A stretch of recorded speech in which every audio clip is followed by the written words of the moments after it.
The work of feminism is to push against the structures and attitudes that make it impossible for women to live freely and safely in the world. And also making sure that the next generation has the tools and the resources and the power to do feminism's job of dismantling patriarchy and racism.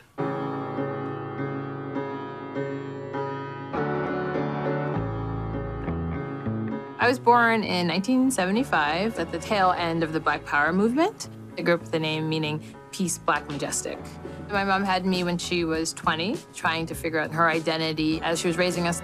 My parents separated when we were young. My mother was raising us by herself.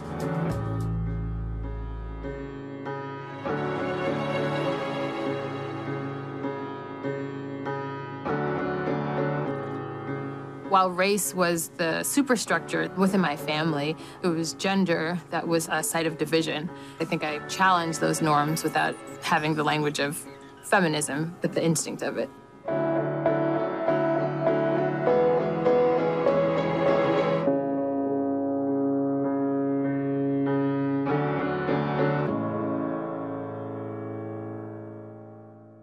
I was young and sexually inexperienced and went to college kind of bright-eyed and thinking that the world was her own.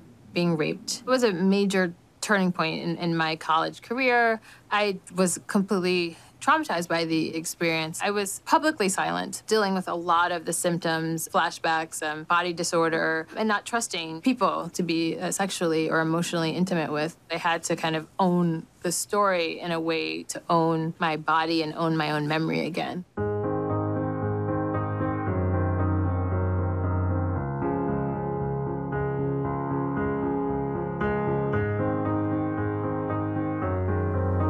She asked if she could photograph my life for one sister to help another sister heal from a deeply personal trauma.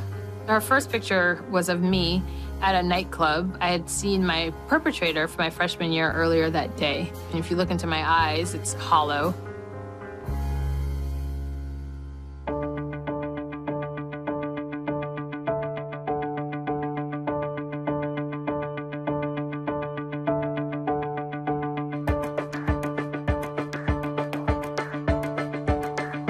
One in 4 women are likely to experience rape as a college student.